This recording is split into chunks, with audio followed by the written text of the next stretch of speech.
Yeah. And we're not. What's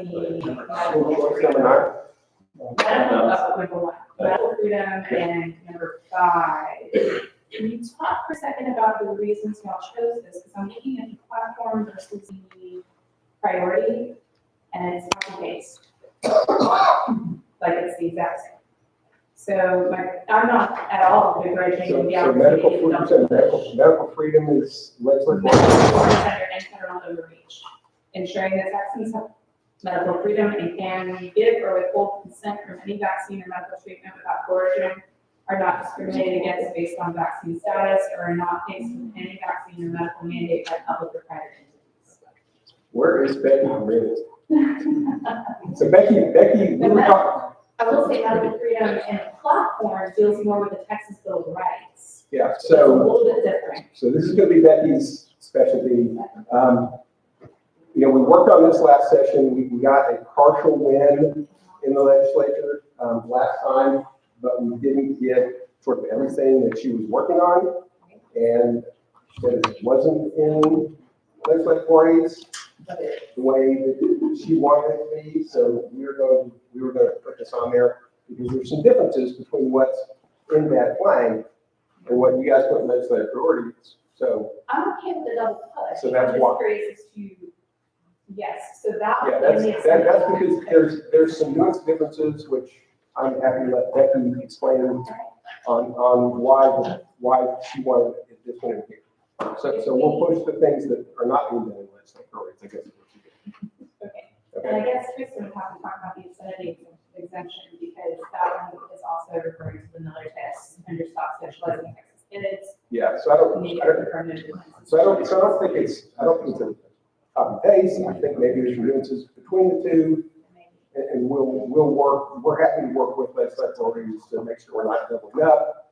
Because the whole idea, from my perspective, legislative authorities pushing their issues, and if we're pushing other issues, it's complementary, it's not competitive. Right. And the more platform we can advance, the better. I just want to make sure that that's very clear. Yeah, no, I mean, that's actually, when we were, last December, when we had our meeting, one of the first things that we said when somebody broached the idea is that we want to make sure that what we're doing is not what legislative authorities doing, because that makes sense. Awesome. Why do we need a resolution for this? Why can't you just put out a press release about this resolution? Well, I don't know, because the chairman and the team put that press release, and that's starting to think it's perfect. But I was called and said they want this to run through. I think they're worried about stepping on legislative priorities. I think that's the reason. Yes. Well, it's probably her fault. Mr. Chair, correct me if I'm wrong, but I mean, for the SREC to vote on this, you need some kind of vehicle for that vote to take place, right? And so this resolution gives the SREC the opportunity to, as a body, approve of this as a report. So that when it goes out as a statement, it goes out as a statement from the entire SREC, not just from party staff. Right. Yeah. So the press release is just going out from the party actors. It's not going out from the SREC. Well, that's apparently going to change. So it's going to be a statement from the entire SREC. Okay, so if it passes, then we'll change it today as SREC is please present. Yeah. So that's probably changing that before. Actually, we should probably just change that right now. Should we change? So is there an objection to changing the phrase, the platform advocacy committee to the Republican Party of Texas? Yes, I can get to that. Okay. Because I think that might create a very confusing. That might create a confusion. Yeah, So you're I think we have to say, Republican Party of Texas and please present the top 10 priorities of the platform advocacy committee for the upcoming legislative session. Okay, I see what you're saying. Okay, there's no Okay, confusion. so if we do that, I think. You want to say that, Matt? So the platform of the Republican Party of Texas is pleased to present the top 10 priorities of the platform advocacy committee.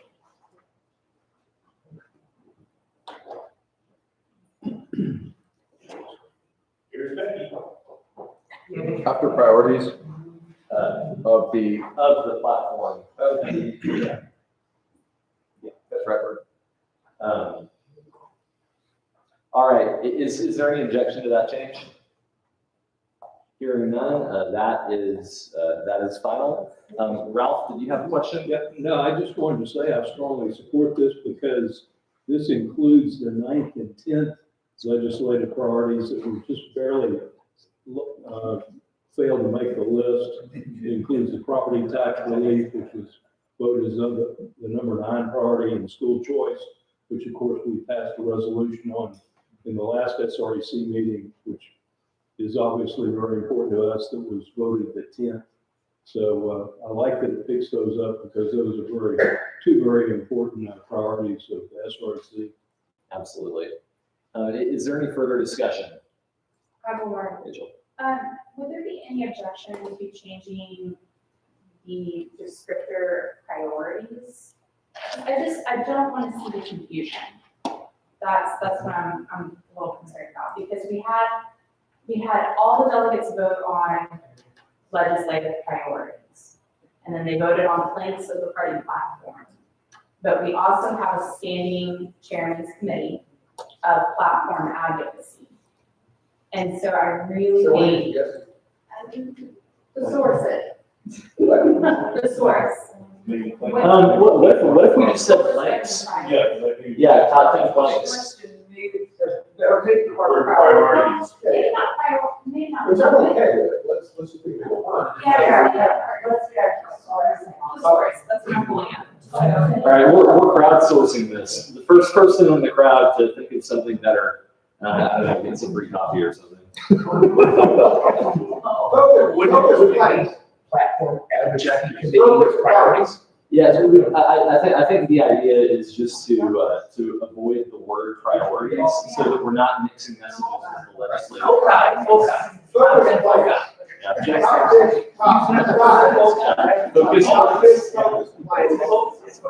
Foci, I like the word foci. How about this? Colon after law, where you take out platform priorities. You already called it, these are the top priorities. Okay, so a proposal was made for focus planks. Is there, okay, got a thumbs up from Randy. So, so we would take out the word priorities, leave focus planks, and I think we also take out like where it has this colon right here. I kind of think that's unnecessary, like Jim said, we just put a colon here. It passed into law, and then we've got the list. There you go. So is there any objection to doing that? All right, I hear no objection, so that is now finalized. Okay, and then where it has a quote from Abraham George, he's gonna have to give us a new quote. We can't edit his quote for him, so we'll need to do that later. Is there any objection to Virgil and I having the ability to get a new quote from Abraham and put it in here that reflects that change?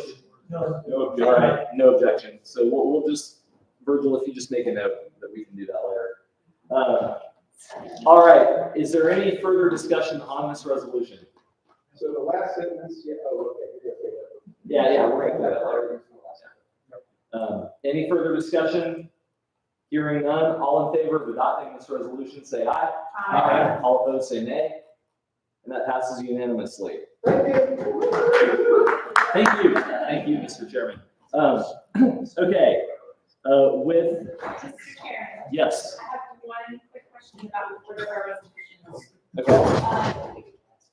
I noticed that there is a contract with Texas signers resolution for the contract with Texas. Is that one that we could potentially meld into a speaker's resolution So we've already adopted the speaker resolution.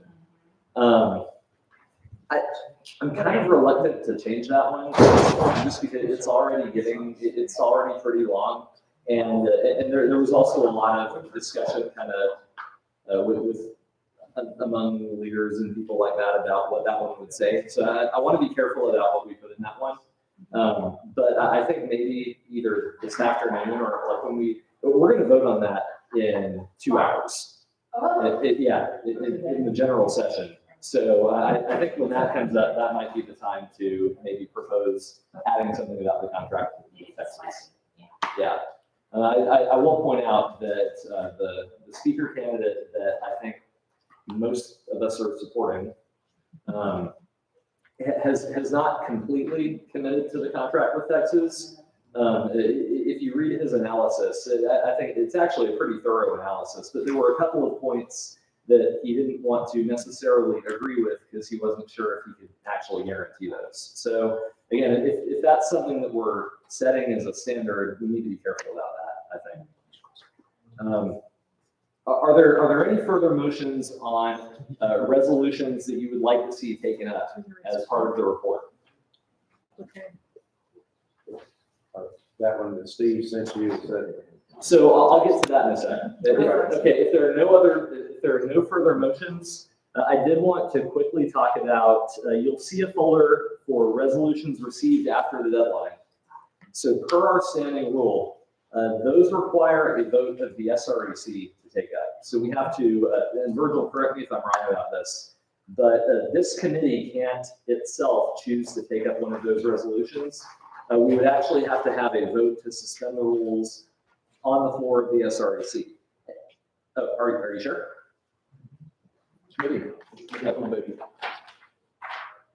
Oh, okay. Did we change that? Okay, well, never mind. So it is a vote of committee members. So we can take up a resolution that has been submitted after the deadline.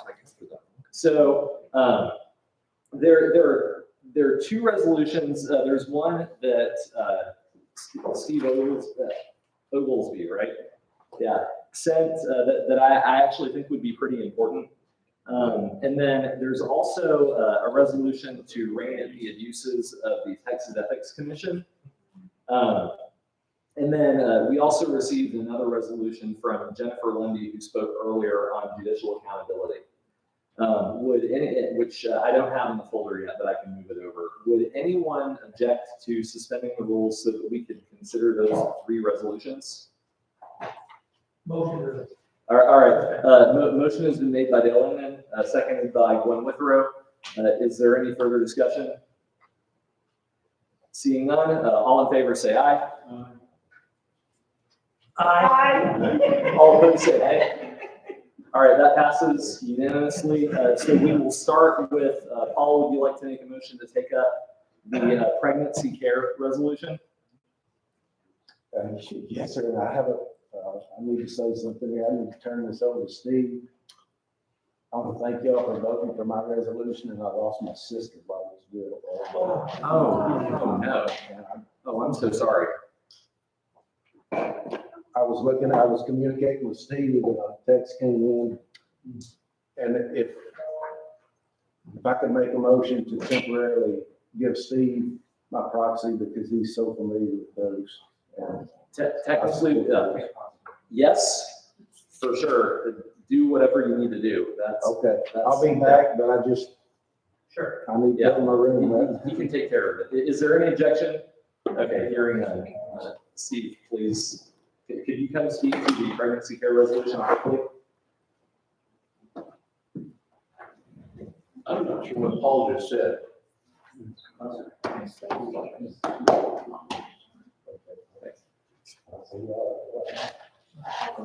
I don't know what Paul asked for me to do other than speak to this. Yeah, just speak to the resolution. Yeah, he's already made a motion to take it out. Okay. So, I'm sorry, excuse me, very well. This comes about because a very intense emotional conversation with my ex-wife, who is a nurse who works in the natal intensive care units, labor and delivery, things like that. There was a young lady she took care of for like 3 days. She'd been in a hospital in Oklahoma having a miscarriage, and they were scared to touch her. So they sent her to Paris, Texas, who were scared to help her. And they sent her to Princess St. Michael in Texarkana, who deliberately let her become, she miscarried. Y'all all know what that means, right? Her baby died.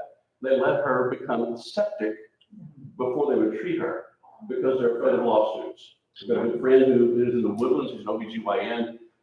He said that the doctors and the facilities, they know there's a cap on malpractice, and they won't have to pay to a certain amount. But they're scared of what might happen with some of these other lawsuits. And so they're letting this happen. It's a policy in a lot of places to let women become septic. It's already a tragedy that they've had a miscarriage. But making them sit there, and my ex-wife was a wonderful person. Sat with this lady, she said she sat vigil with her until the hospital would say, okay, now we'll treat her. Women are being terrified. They're being told, if you have a miscarriage, you'll go to jail. We've all heard that lie, right? We've heard that in the presidential debate. It's a lie. There's been an exemption from miscarriage for any kind of abortion law in Texas since the 1800s. This is from a conversation with Brian Hughes, who wrote the Heartbeat Bill, Heartbeat Act, whatever. They're lying to them, and it's not us. That's what I was trying to explain to my ex, my friend. She's my friend. That's what I was trying to explain to her. It's the political left who's causing the problems. It's the political left who is terrifying these women and scaring these hospitals into submission. My friend in the Woodlands has told me he's an OBGYN and he gets invited to come work at other hospitals when he can. He told me that there are doctors who want an expansion of what we took away as far as abortion rights. They want abortion rights expanded, and they're willing to let women get sick or die to prove their point, to get their way. It's evil. And I think that this resolution will have a huge impact. You can scroll down just a little bit. So right, the Eleanor, where it shows right there. So her idea was make a sign, she said no legalese, no white manese. So if it's pregnant or about legal stuff, no worries. You have the right to be treated. We're here to help. No repercussions. It took a while to explain this to her. And she's still not totally convinced. The legalese is under a little part of the science and the following statement, blah, blah. So if y'all would consider this, I would be deeply appreciative. I think we have the possibility of saving untold suffering and probably lives as well, if we can get this back. Absolutely. Thank you. Any questions? Yeah. Well, are there any questions? All right. Thank you so much for bringing this forward. And yeah, it was actually at an earlier committee meeting today. Steve handed me that resolution, and it just as something they've been looking at. And if you remember, during the campaign, especially, we heard story after story of women who were not, the procedures they needed were not even abortions, or they were life-saving procedures, that they were denied care in these hospitals and in order to generate outrage, in order to Call Hallway's entire campaign. Exactly. 100%. Yeah, and so this is something that I think we need to get in front of as a party and really start affirmatively letting people know that women have the right to be treated for pregnancy care, and that there isn't liability that attaches to the doctors. That the exemptions are very clear under the law for the life of the mother and for procedures that are not even abortions. And so that is what this would achieve, and I'm glad y'all think it's important enough. So is there any further discussion on this resolution? Hearing none, and I'm sorry, Ms. Morris, but typically when we're in the discussion part of the meeting, we limit that to committee members. Well, I just wanted to give an opinion of someone that practiced at Stafford for 35 years. Go ahead. And to just let everyone know that what's going on is medical malpractice. The way these women are being managed has nothing to do with legislation we passed. There are ways that you can manage women appropriately so this is not happening. And I wondered if they're doing this intentionally. To make an issue or to try to reverse the abortion laws. Yeah, and so Dr. Morris, do you believe that this would help? Well, I'll be honest, I haven't had a chance to read the entire resolution. I'll certainly get to read it tonight, and I'll make some comments tomorrow. Okay, thank you. Thank you for listening. Absolutely. All right, any further discussion? Hearing none, all in favor of adding this to the report, say aye. Aye. All opposed, say nay. All right, that passes. Can you show them, consider it's all made there, So another resolution that I would accept a motion to take up would be the resolution to rein in the abuses of the Texas Ethics Commission. All right, so it sounds like you're making a motion, Withrow. All right, seconded by Dale Inman. And can we go ahead and get this on the screen? And Virgil, while you work on that, the third resolution that we suspended the rules for was for the judicial accountability, which I have received, but it's not on the folder yet. So let me work on that for just a second. All right.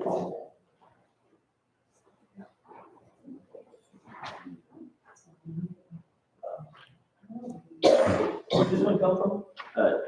This one was sent to me by Tony McDonald.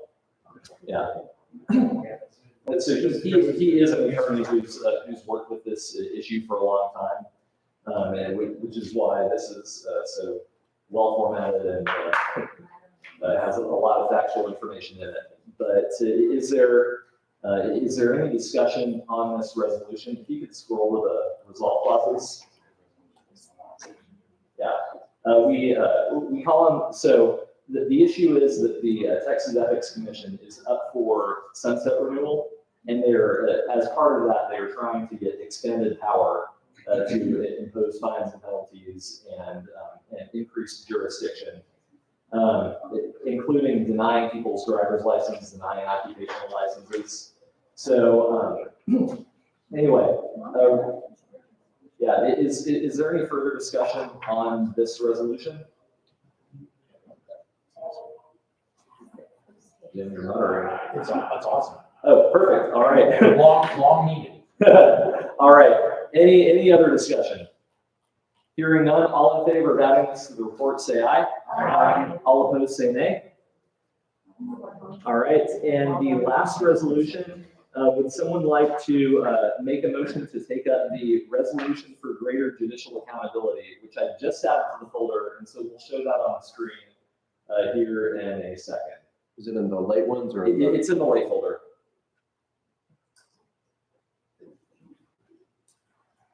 But I'll read the resolve clause, which is pretty similar to what we looked at in legislative priorities, which is this legislative body shall enact comprehensive judicial reform through establishing mandatory court reporting standards, requiring video and audio recordings of court proceedings, implementing public disclosure of judicial complaints, strengthening judicial financial disclosure requirements, restructuring the SCJC, State Commission on Judicial Conduct, to ensure a public majority on its board, and restoring constitutional oversight mechanisms through the Constitutional Oversight Restoration Act, thereby enhancing transparency, accountability, and public trust in Texas courts.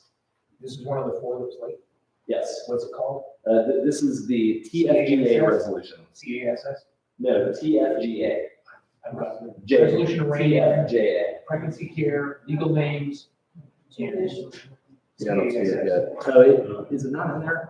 It's No, not. I can put it in there. I drag and dropped it.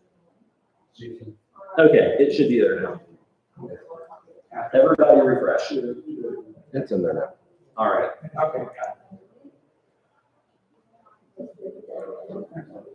Yes, Steve. I have been around her giving this talk several times, so many questions. I can probably answer about a third of it. So it's pretty clear.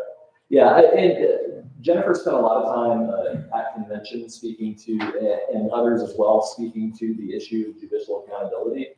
We actually did add it as one of the 15 legislative priority recommendations. This wasn't one of the top 8 that was voted on by the delegates. But it's still a very important issue, and I think this resolution carries forward that cause.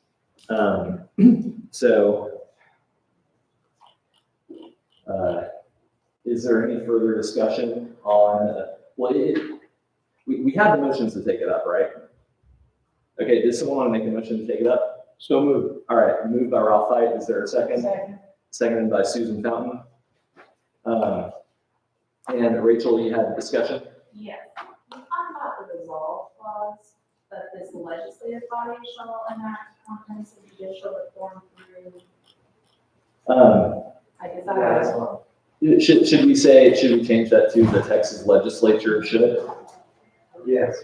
I don't like shall in advocacy, because shall is mandatory language, and we don't have the power to actually force them to do it. But, so, is there any objection to that change? And one more question. Yes. I'm trying to look now, but do we have something in our party platform about this particular, that we can kind of tie it to? Me? I don't know, but, what we could, Platform committee, so what we could do, Virgil, could we add a whereas clause if there's an objection to doing this? Just have a note saying platform reference, and then Virgil and I will look it up and add it in. Where do you want it? Probably the last whereas clause. And then the only other amendment that I'm thinking here, where it says through the Constitutional Oversight Restoration Act, would there be any objection to taking that out? The only reason is I don't actually know what law that refers to. Is there a bill filed or a bill number? Yeah.